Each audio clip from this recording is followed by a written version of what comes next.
Hello and welcome to episode 36 of MMO Weekly, presented as always by Metsmerizedonline.com.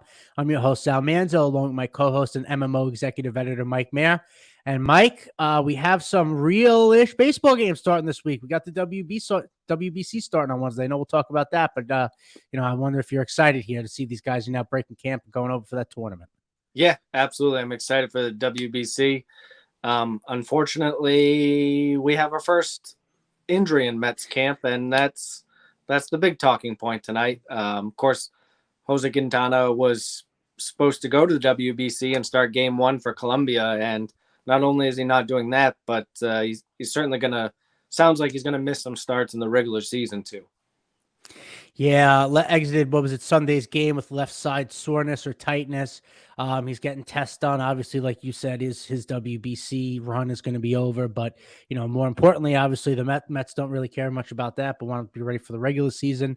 Listen, we've talked about it. I feel like at length at this point, there's injuries that are going to happen, especially on the starting staff. I think people more like myself kind of worried about the two at the top being older, and you wanted insurance for that.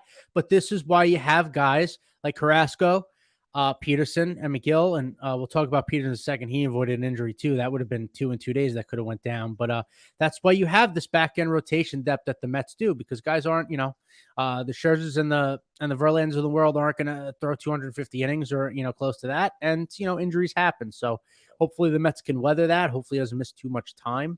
Obviously, I guess you can weather it a little bit come, the first month or so of the season, but if they want to do that 6-man rotation, like they're talking about, to get guys some rest down the stretch, you're going to need Quintana healthy and participating. So it'll be interesting to see what happens there. It's just inevitable, right? Always happens in spring. Somebody get nicks, hurt, whatever. You just hoping it's, nothing too serious here, but they'll go back to the drawing board and, like we've talked about, and, use that pitching depth, and hopefully it's all good. Yeah, so it's a stress fracture. So there's a wide range of how long you can keep him out, essentially, is what a lot of people have been saying online. Newsday, Tim Healy of Newsday talked to a specialist in that area, and he said that, yeah, it's kind of wide ranging. It's kind of a week by week thing, and see how it goes. Chris Sale had it happen in spring training, and he was out until July. That's just one example that it recently happened. We don't know how long Jose is going to be out. I think it essentially all but assures that he's going to miss some starts to start the year, because he hadn't even gotten a chance to ramp up to this point. I mean, he was just making his second outing, and he only won 1 inning. So, I mean, even say he's cleared in a month, then he's still going to need a month to ramp up. So there's going to be some missed starts. But like we said, Peterson had a little issue that turned out he's completely fine. He's day to day, which is terrific news for the Mets on top of this news. So, yeah, I mean, we've talked about this multiple times on the podcast, that essentially that's this team's strength, is their starting pitching depth.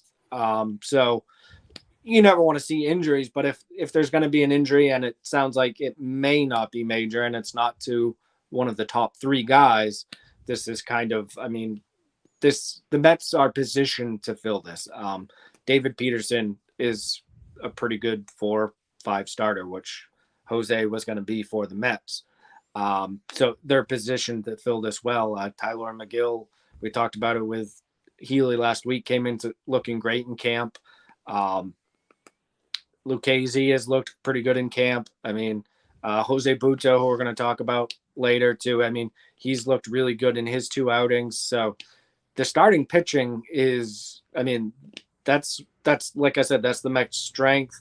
That's where they can withstand some of these injuries to some of the back end guys. So, and yeah, I mean, you're going to have injuries in spring training. Every team does. It's just how it is. So the fact that it was Jose and that they're able to fill this, I think, is kind of you never want to say best case scenario with an injury, but this is a good scenario for the Mets, where it doesn't seem like this is going to be a long-term issue for him. and the Mets are going to be able to fill this and fill it with, I mean, arguably someone very close to his skill set. So hopefully he's back in pitching like he has the last couple of years, and it doesn't linger into the rest of the year, and the Mets have guys to fill his spot. Yeah, and I would say at this point, best case scenario would be, someone like David Peterson, who we're talking about here, really steps up and kind of takes that fourth, fifth starter role from Quintana and doesn't give it back. Maybe he's someone that can kind of, obviously had a good year last year. He's looking good so far in spring. I know people are high on him. Maybe he comes in now, fills that role, some starts that he wasn't going to get necessarily because of Quintana, and maybe he'll be able to overperform there. And again, kind of not take that spot from him, but secure himself within that rotation. And then you kind of, plan forward from going there. But, for someone like him, I think it could work out well. And like you said, the Mets are, able to withstand this. It's not one of the two big horses in the front that's going down, fingers crossed, knock on wood, all that. But, a back end piece like this, they can withstand it. And when he does come back and he is ready, it's just another, addition, depth addition back to the rotation. And, when the dog days start coming and they want to use a 6-man rotation, it's going to be good to have someone like him back and spreading those guys out. So hopefully it's like you said, it's not too long of an injury, but, for someone like Peterson, it could be a chance for him to really, cement his place in the rotation for the long haul here. Yeah, I know I've talked highly of Peterson on the podcast multiple times. He's a 4 starter at worst in most rotations. He's looked pretty good this spring. He's a guy that, I mean, if they needed to, is going to throw 160, 170 innings for them and be a guy that has a ERA probably around 4. I mean, that's perfectly fine.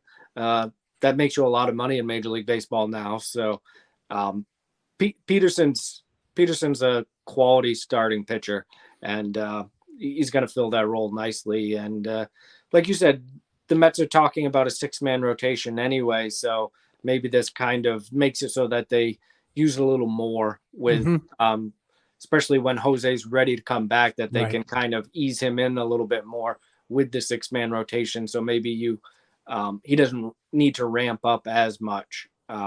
So yeah, I mean, the Mets are going to withstand this just fine. And I guess it's a good thing that it happened this early, like before he went to Columbia, got in the World Baseball Classic and did this kind of ramped up in those innings. So yeah, I mean, Peterson's going to fill the role, and the next guy comes up, and the Mets will be fine.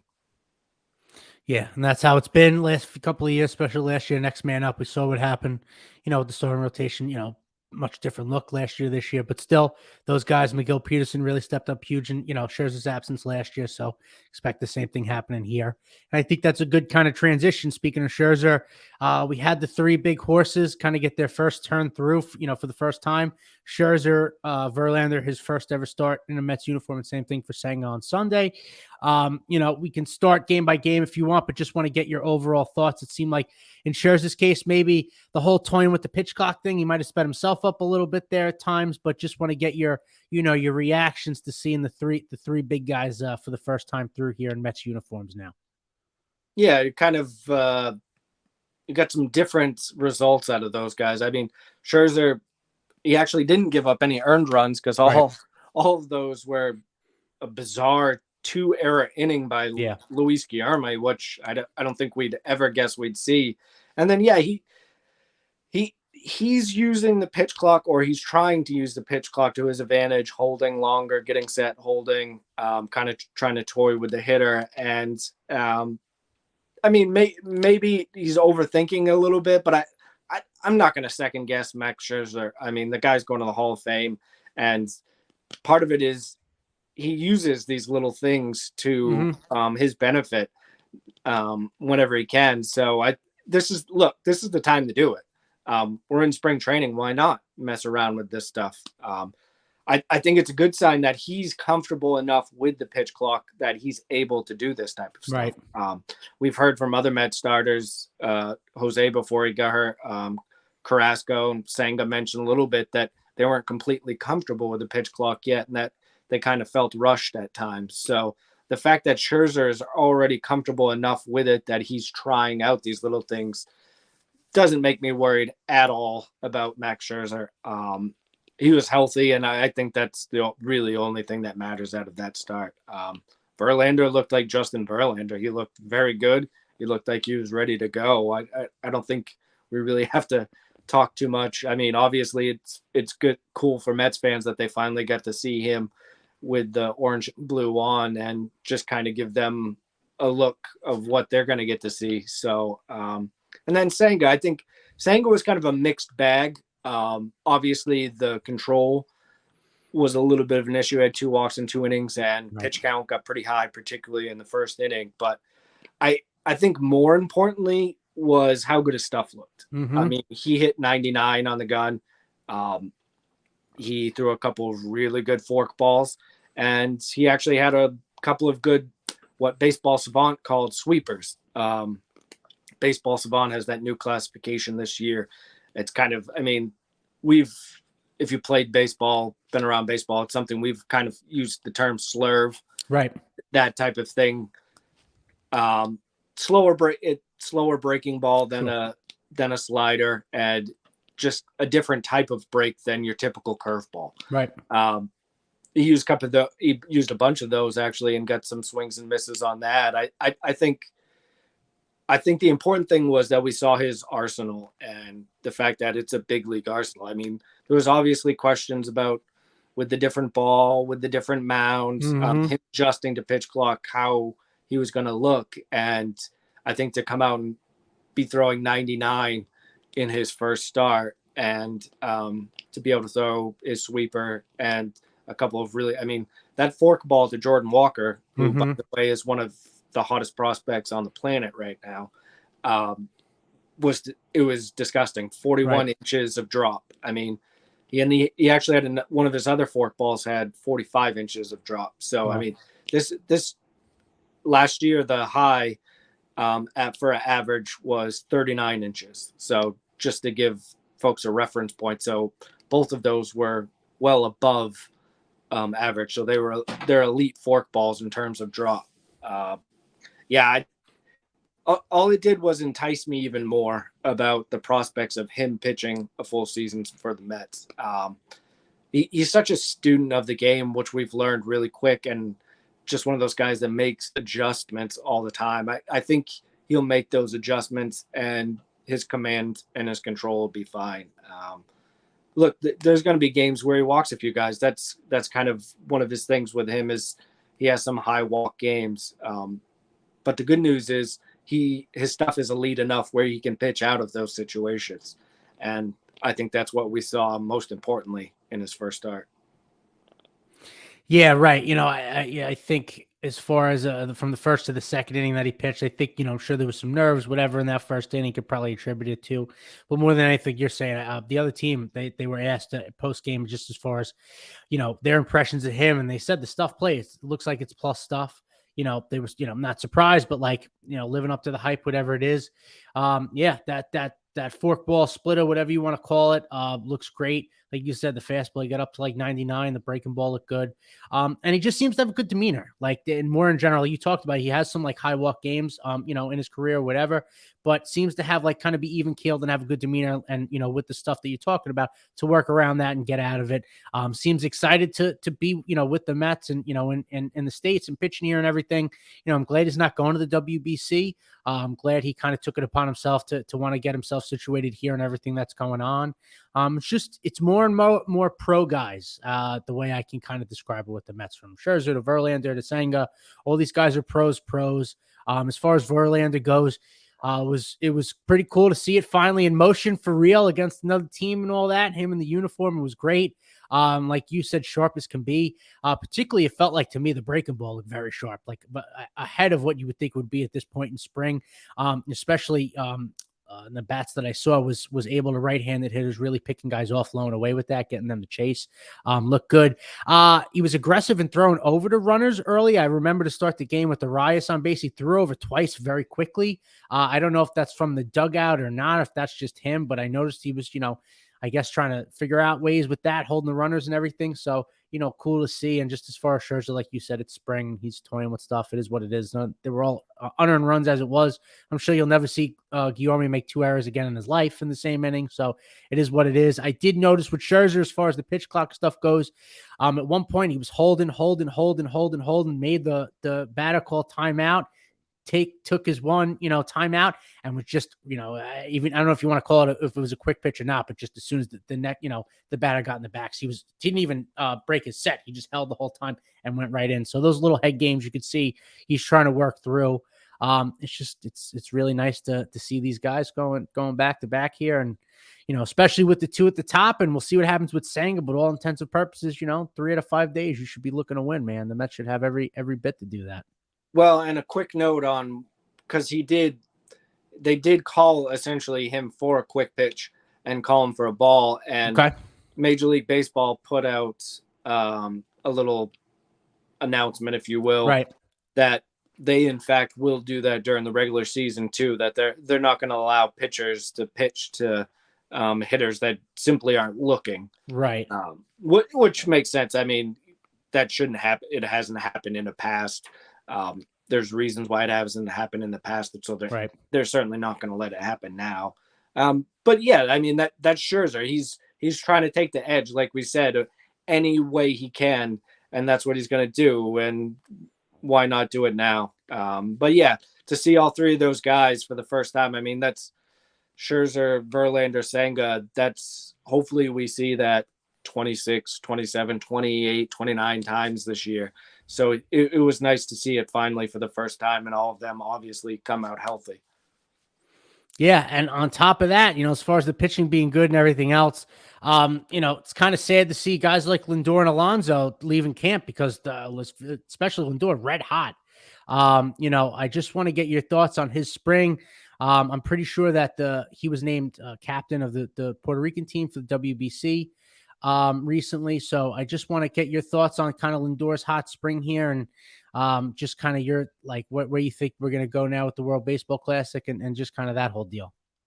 Yeah, I mean, Lindor was 6th among position players last year in F-WAR from Fangraphs. And he just looks like he's just in a groove. Mm-hmm. I mean, pardon the pun, he's in a New York groove now. Yeah.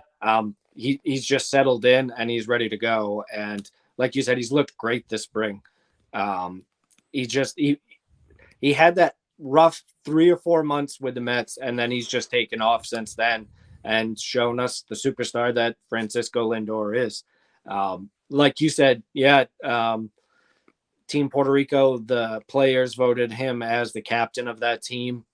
Obviously a cool honor for him. He's talked about how he's trying to get everyone on the team to dye their hair blonde. Edwin Diaz has already done it, and he's trying to get all the other guys. Yeah, I mean, you've seen it on the field from the first day, like when there's pitchers that are struggling or whatever, and Lindor goes in to talk to them, or you see stuff in the dugout, Lindor's talking to guys. I mean, this is a guy that wants to do everything he can to improve to win. I mean, for that matter, you see him next to Buck Showalter quite a bit in the dugout too, talking. I'm sure they're talking strategy, picking stuff up. I mean, Lindor is a well-respected guy in that clubhouse, and obviously with Team Puerto Rico too. So pretty cool to see him get that honor going into the WBC, which starts tomorrow night. Yoenis Cespedes is playing in the first game. You got Cuba versus the Netherlands, 11 p.m. on Tuesday night. It's on Fox. Fox is carrying all of these games. Yeah, I think I'm really excited about it. The first pool is kind of less exciting. The first pool with Cuba, Netherlands, Panama. You got Ruben Tejada, I guess. In one of the warm-up games, Ruben Tejada had 2 hits and a double. So there's just, I mean, almost every team has a former Met on it. So it's something for Mets fans to watch.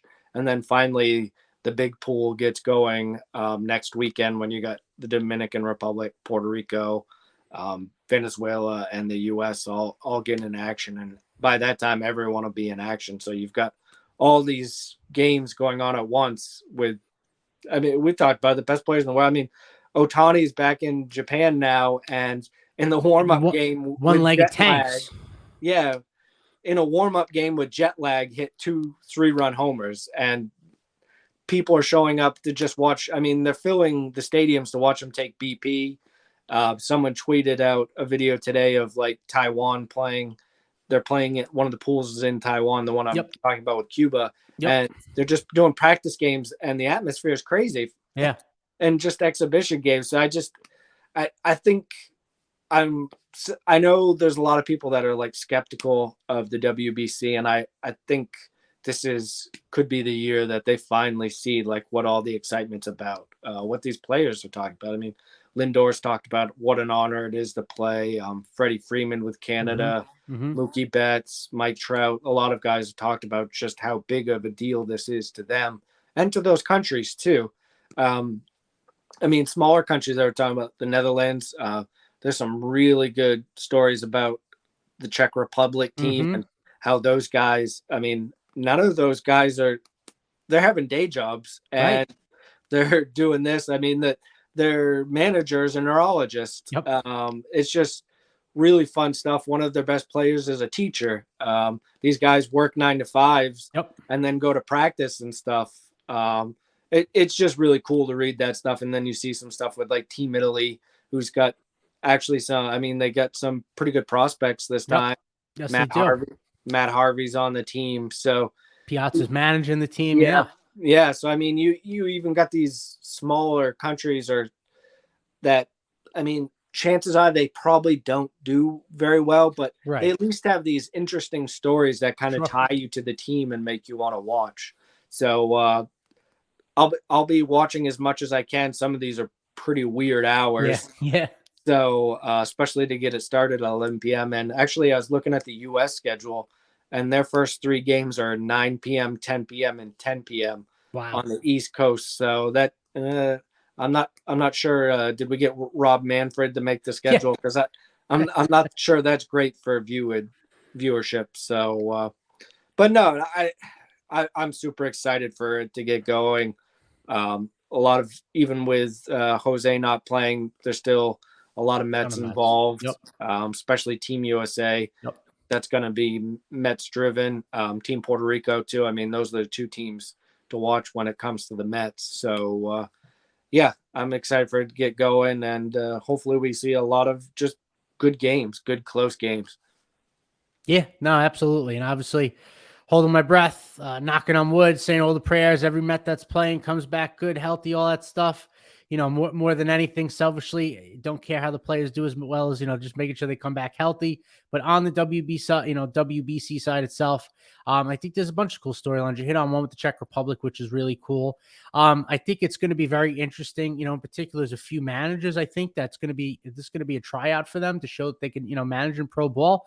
Mark DeRosa for Team USA is one for me. Mike Piazza is another, and Yadier Molina as well. Obviously, Molina, maybe it's a little more because he just retired, but I would say Piazza and DeRosa, 1,000%. This is going to be, a bit of a tryout for them.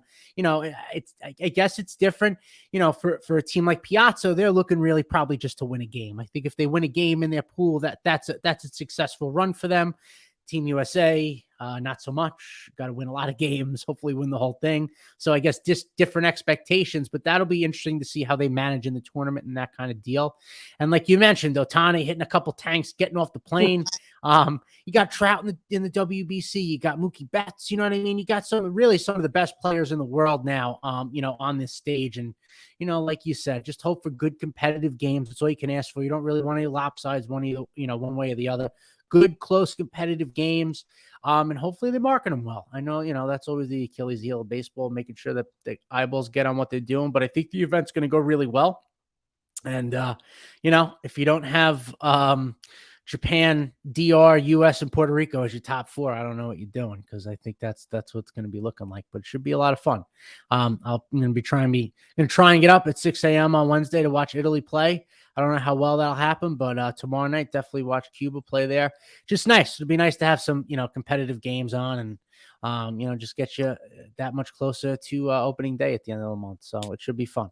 And I just wanted to drop one last note for the WBC. So Sean Spradling, who's done a great job tweeting out everything WBC.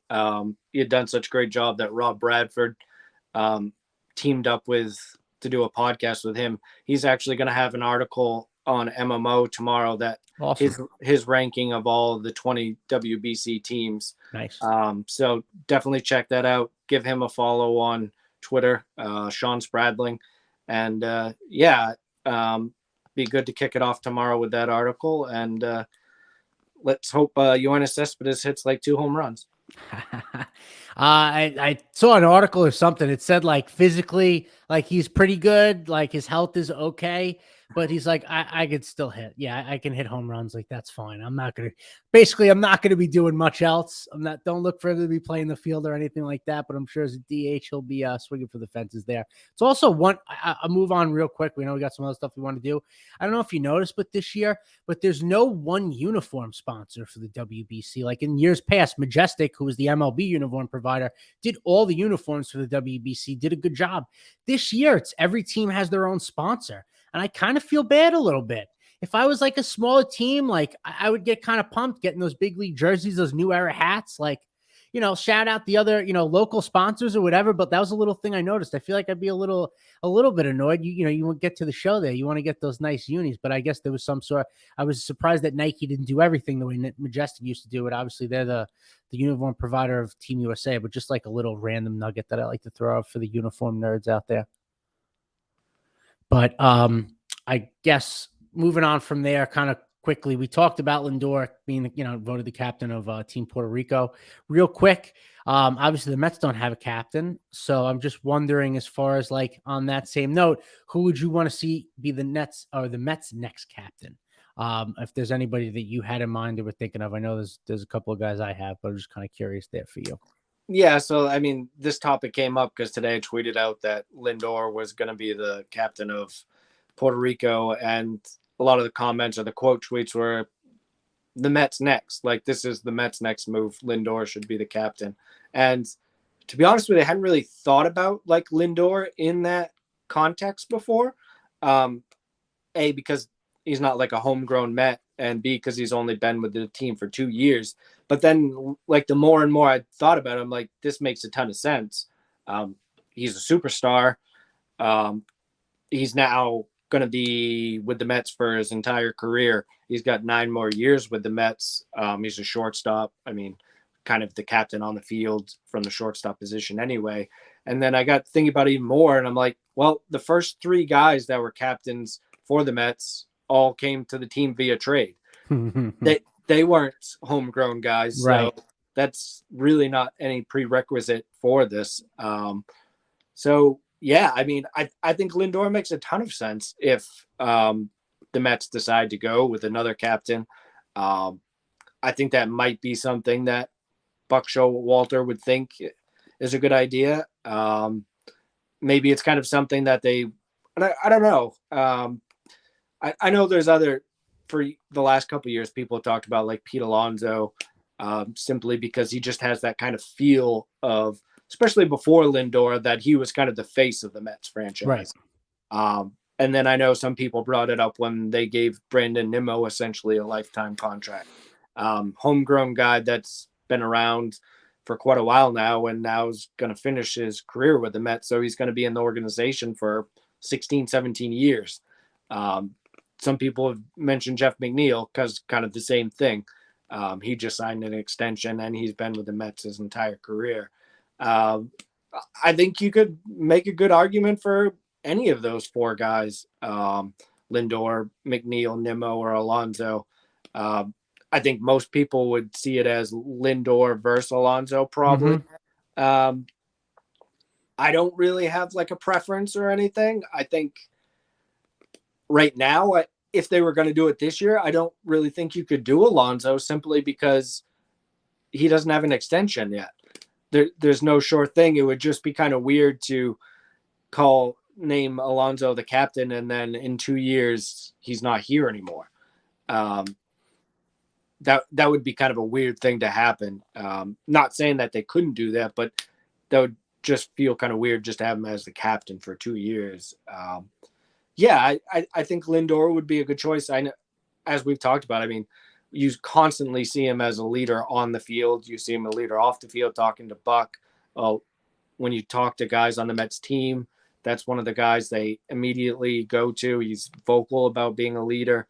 Yeah, I think it's a good fit. I think Lindor would be a great fit for the Mets as captain. And I know you are going to disagree with me.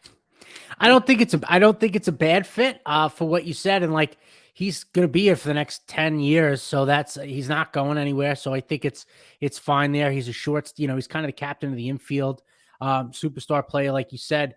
But if personally, if I was going to pick one, I would lean more towards the Nimmo or the Alonso. More so because they are homegrown guys. They've been here a long time. They've been here through the lean years. Nimmo more so than Alonso. But I don't think you go wrong with either of them. But Alonso, my only holdup is the same thing that you just said, that he's not signed past next year. So you'd have to, make sure he's here before that happens. You don't want to do that unless it puts a little more pressure on him. Give him the captain's tag and then say if you leave, you're a jerk. But I don't think you go wrong with either of those guys. Nimmo's a good, I think an underrated choice for me. Just obviously he signed the big deal. He's the longest tenured Met at this point on the team. And like I said, like he's kind of been through those super lean years. Even himself, like times of was he, not gonna, people didn't think he was an everyday player, not a center fielder, all that stuff, proved kind of everybody wrong, and has made himself into, an elite player. At least, on base and everything else, has made himself into a really good center fielder. So I think that would be cool. But I mean, any of those three guys, I would say you can't go wrong. McNeil, I put out of that. It's nothing against him or anything like that. He signed the 5-year extension, so you don't know long term where he'll be. But also, sometimes he gets those fit of rages and stuff like that, which is fine. He tries. It's like there's nothing like, I have nothing against that, but I think that those other guys would be a little more suited in kind of that role. I also just can't say how much you never hear about McNeil, mentoring guys, whatever. I don't know. He may in the clubhouse, but I feel like those three guys in particular, you hear about their kind of their leadership and their hands-on-ness, if you know what I'm saying.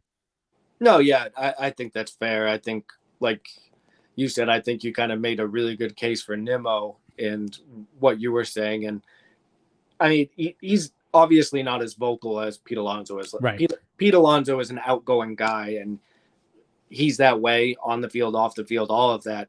Nimmo's more of a quiet guy, but he's one of those guys that still, if he sees something, he's going to talk to another player, whether it's about changing things that they're doing in the clubhouse, on the field. I mean, Nimmo's that type of guy anyway. So, yeah, I think any one of those three guys would be a fine fit. And it'll be interesting to see if the Mets ultimately do something there. I think that's kind of a good transition to say that it was nice to see David Wright in camp over the last year. Yep. He's kind of, and I can't disagree with him. He's kind of pushed himself away from baseball a little bit since his injury and since retiring. Like I said, tough to blame him. I'm sure how his career ended certainly left a sour taste in his mouth. And then he has young ones. He's got kids at 6, 4, and 2, and he wants to be with them as much as he can. He told a funny joke about the fact that he went to coach Little League the first game, and the coach of the other team told him that, well, hey, if you need any pointers, I've been coaching for a long time, so you can ask me. Clearly did not know that David Wright was David Wright, and that he had a Hall of Fame arc before his injuries. So it was really funny. If you get a chance, definitely check out his interview with Jay Horowitz on the Mets YouTube channel. But it was great to have Wright around the team. I know he said he was going to talk to Vientos and Baty a little bit. The Mets 2 third base prospects. Edgardo Alfonso was in camp. Darryl Strawberry was in camp. The Mets are just, the Steve Cohen Mets have just done the right thing in every aspect when it comes to this type of stuff. Edgardo Alfonso was essentially fired from the Mets after winning a championship.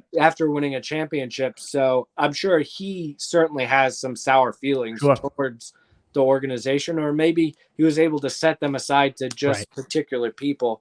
And I mean, he's a great guy to have in camp, even if it's just as a guest instructor. I mean, a great hitter and a good fielder too. So and He's had experience as a coach. So obviously he's the type of guy that you want around young players and young infielders. I mean, he's coached some of the guys that the Mets have too. So he has a relationship with some of these guys. So just a great guy to have in camp and a good guy for those young players to kind of pick the knowledge from. Yeah. And like you said, this, the Cohen Mets in general, the tradition, the history, they want these past players coming back and sharing their knowledge and their experiences with these present and future guys. I think that's been a huge difference. It's something that they implement, or Cohen implemented immediately since he got here. And as you should, it's a interesting fraternity. Not a lot of guys who get to do that. So, you should want to have your historically great players that around camp, so these new generations can not only understand the history of your organization and that these guys help build where they are, but also can give them pointers like that. I found it interesting when Wright was talking to Baty, Vientos, Alvarez, or Mauricio, whoever it was. He was saying it wasn't about anything about mechanically or baseball, just kind of talking about how they can grow as people and that sort of thing, which I found was interesting. And note on David Wright, it is a lot of guys, they hang on to the game, right? They go into broadcast and television, whatever it may be, because they don't want to give that up. I respect him a lot. And obviously you said maybe how his career ended with the injuries, maybe has something to do with it, but made a lot of money, made like $130 million. And he said, I'm cool. I had a great career. I was, the king of New York for a long time. I'm going to go be a dad and chill out. And I respect that. He seems to really enjoy that. When he talks about it, seems to, light him up. So that's really cool. And, maybe one day we'll see him with the Mets again, like in some sort of role, but it seems like he's just, happy being a dad, hanging out. I know he gets his body ready to play golf now. He really likes that. So it's good to see. And, as far as the captain stuff goes, you mentioned just as far as like a guy like Alonso is more vocal than an Nimmo, whatever. If we remember, David Wright was not the most vocal leader in the world. He kind of led from a distance, or, more, as I do, not what I say sort of thing. So, Nimmo, same kind of player, could work out. But listen, anybody can carry themselves like David Wright, do it as long as they did.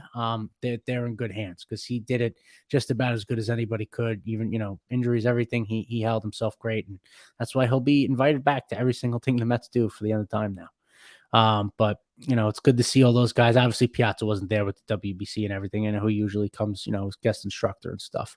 But, I guess that's kind of a nice transition as far as with young guys. Last week we were talking about, players that have, been impressing in camp so far. We talked about Beatty a little bit, Mauricio, obviously, but there's a couple of guys specifically on the pitching side that, Mike, you've been hyping up for a while now that are having some really good springs. So I just wanted you to talk about them a little bit first. Yeah. Jose Butto, 2 good starts now, implementing his new cutter.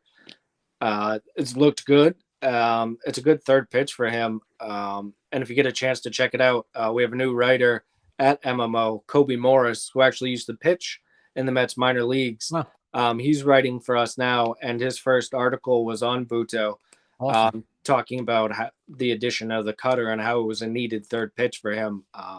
Yeah, I think I've always been on the Butto train simply because his changeup is a big league pitch. Right.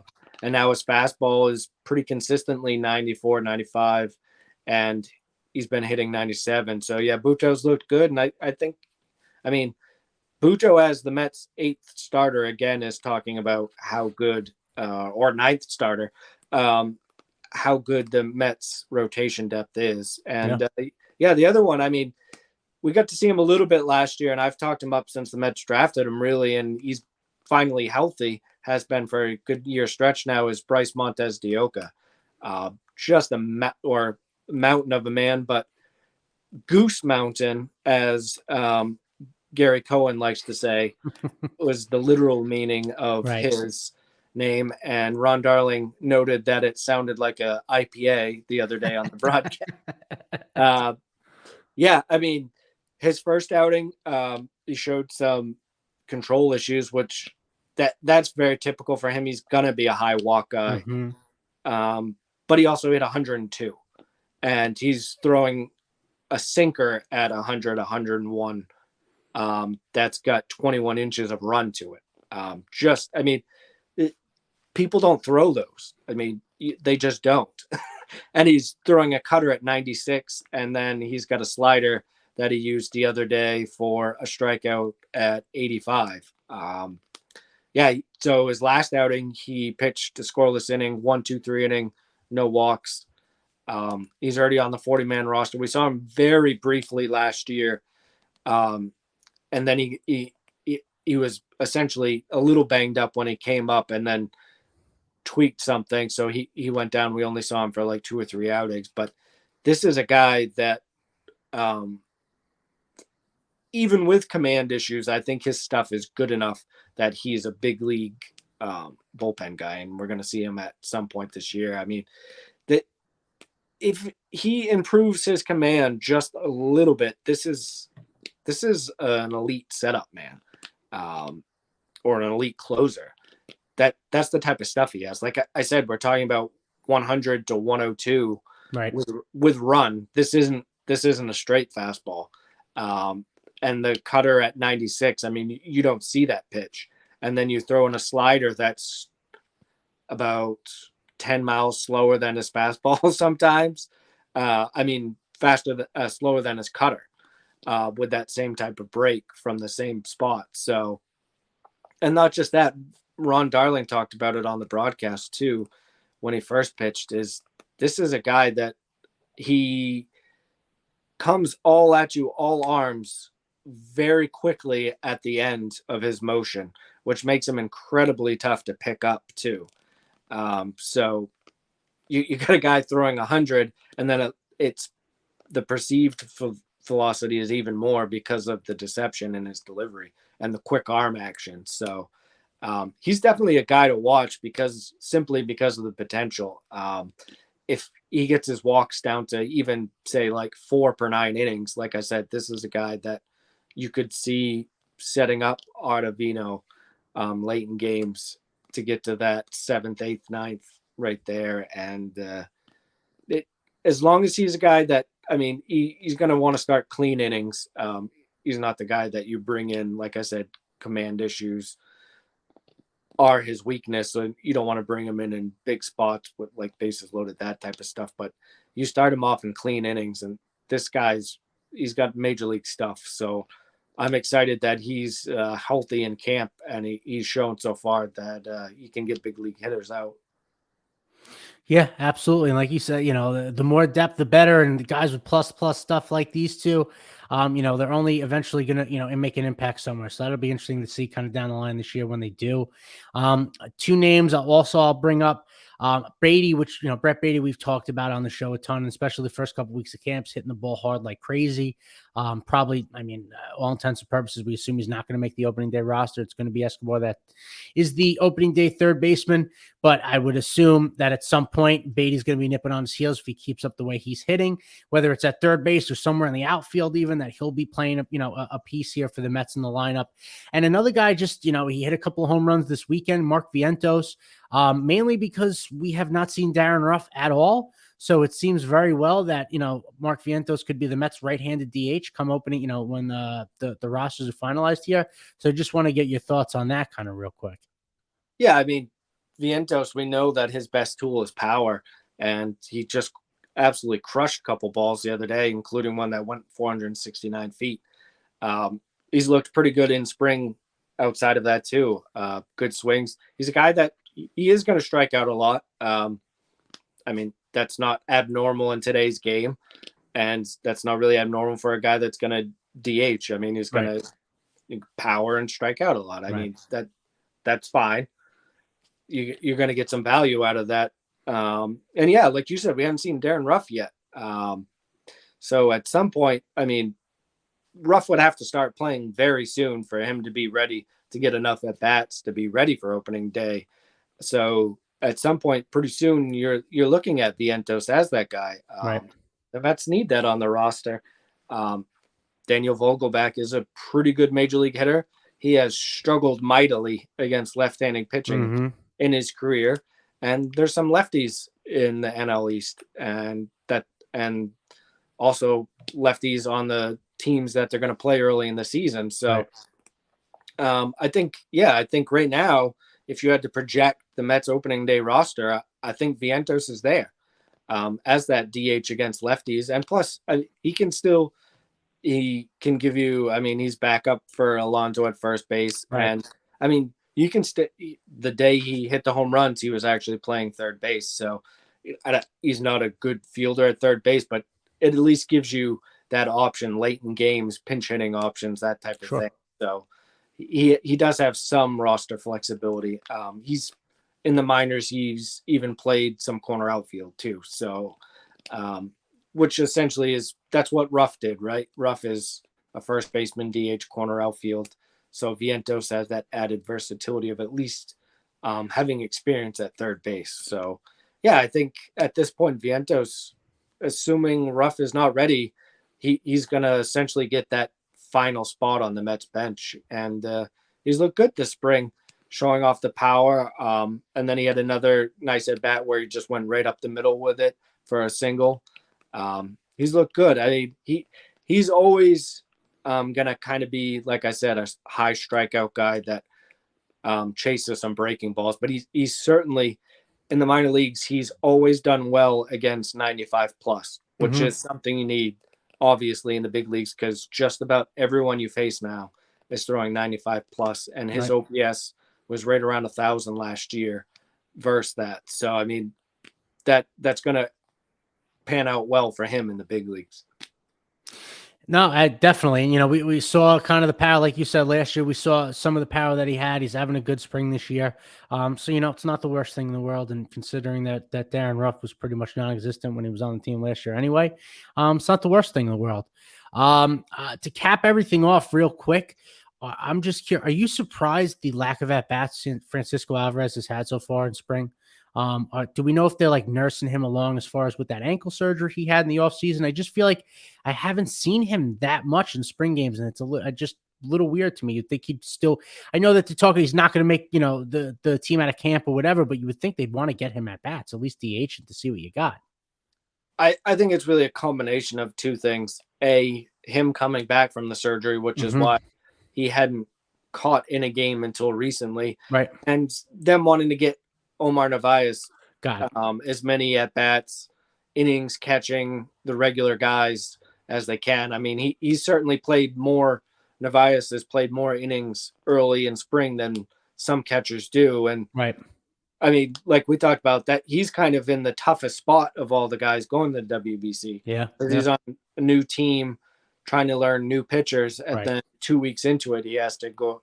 He's chosen to play for Venezuela. So that kind of puts in a tough spot of what he's got to do. So I think it kind of worked out good for the Mets because they didn't really want to rush Alvarez along and have him catch as many innings early in spring. So it worked out that they kind of wanted Narvaez to eat up more innings. So yeah, I think once Alvarez has shown that his ankle is 100%, that he'll continue to get some more innings, and they're going to need it. You don't want Nido to catch too many innings early in spring or in spring at all. I don't think you need to add those innings to Nido. I mean, he's caught a lot of these guys. I mean, maybe I'm sure on the side he's catching Verlander and Senga a bunch, so he can get comfortable with those guys. And maybe he starts all of those starts to make sure he gets comfortable with them once Narvaez is in the WBC. But yeah, I mean, it'll be nice once Alvarez gets behind the plate. I mean, we're talking a really, really small sample size of at bats, but he hasn't done much to this point. And I think maybe that has to do with the fact that A, coming off ankle surgery, and B, he's just more comfortable in the role of catching. Sure. And I mean, that makes sense. He's worked incredibly hard to improve his defense. And certainly from everyone I've talked to in the Mets organization, he's certainly done that. He just continues to improve defensively to the point of where at some point he's going to be the Mets' #1 starting catcher. As Buck says, he's going to be in the big leagues sooner rather than later. I hope so. I hope that he forces the hand, that he gives them no choice. Same thing with Brett Baty. I guess I'll end it on this. I keep saying that, but I'll end it on this. Who do you think is going to be more of an impact bat in 2023 for the Mets? Francisco Alvarez or Brett Baty? I think it's Brett Baty simply because I think he gets more opportunity. Like we've said, Narvaez and Nido are essentially locked in for the next 2 years. Escobar's only locked in for the 1 year, and Escobar, to his fault in this, he has some roster. He has some flexibility. We didn't mention that he played left field for the first time the other day in 6 years. The Mets say it's because Team Venezuela wanted him to see him out there. I'm sure that's the case, but the Mets don't have to do anything that Team Venezuela wants. So the fact of the matter is the Mets wanted to see Escobar out in left field too because it adds to his versatility. Escobar can play second. He's played some first. He's even played some shortstop. Heck, Escobar's played all 9 positions. He's one of the only guys that's done that. But to your point, I think Beatty gets more opportunities from the Mets. The Mets are certainly more willing to kind of deal with the defense at third base. Or what they potentially see as defensive shortcomings at third base than behind the plate. And Beatty's older. I mean, he's almost 3 years older than Alvarez. And I think both of the guys would fare well offensively at the major leagues right now. I think Beatty's better than Escobar. Kind of to my point too. I think if they both played at third base as the starter all this year, I think Beatty would be the better player. So I think that kind of goes into my decision too. So yeah, I would say Beatty. And I know it seems weird that we haven't talked about Ronnie Mauricio very much, simply because, I mean, he hasn't gotten. You want to talk about Alvarez getting at bats? Mauricio really hasn't gotten a chance to get very many at bats in. So when he goes with them. So when he goes a day without homering, it's just like, well, what the heck happened? But that'll change too when Lindor goes to the WBC in the next coming days. So we'll get to see even more of Mauricio, who, I mean, he's had a great spring. I mean, for Vientos, Beatty, and Mauricio, all 3 of those guys have had really good springs so far, which is what you want to see. I mean, Cohen and Epler have always talked about how they want to build for the future and win long term. So those 3 guys, and obviously Alvarez, you're going to need 2 or 3 of those guys to be good big leaguers for the Mets to keep going how they want with their long-term plans. Yeah, it'll be interesting. This, like you said, once these guys now break for the WBC, some of these young guys get more of a chance. I agree it'll probably be Beatty too, because like you said, there's a little more opportunity for him. I just little put off by the fact, at least at this point, that the Mets aren't willing to at least say, if Alvarez is mashing, he's going to DH, because at the end of the day, that's kind of what I want. I've said it before. Teams like the Braves are not scared to bring their young players up and put them in positions to succeed as far as what they can do. And I think Alvarez would be a great addition as a right-handed DH. Obviously, that means that, things like, players like Vientos and such maybe didn't work out. But I think at some point, if the guy is mashing down at AAA and the ankle's healthy or whatever, catching or not, you got, again, this is a win now team. So I know that they want to balance the future and the now, but if somebody's, raking down there in the name of Francisco Alvarez, you bring him up and you ride it. Even if you got to catch him one day a week or you don't, whatever.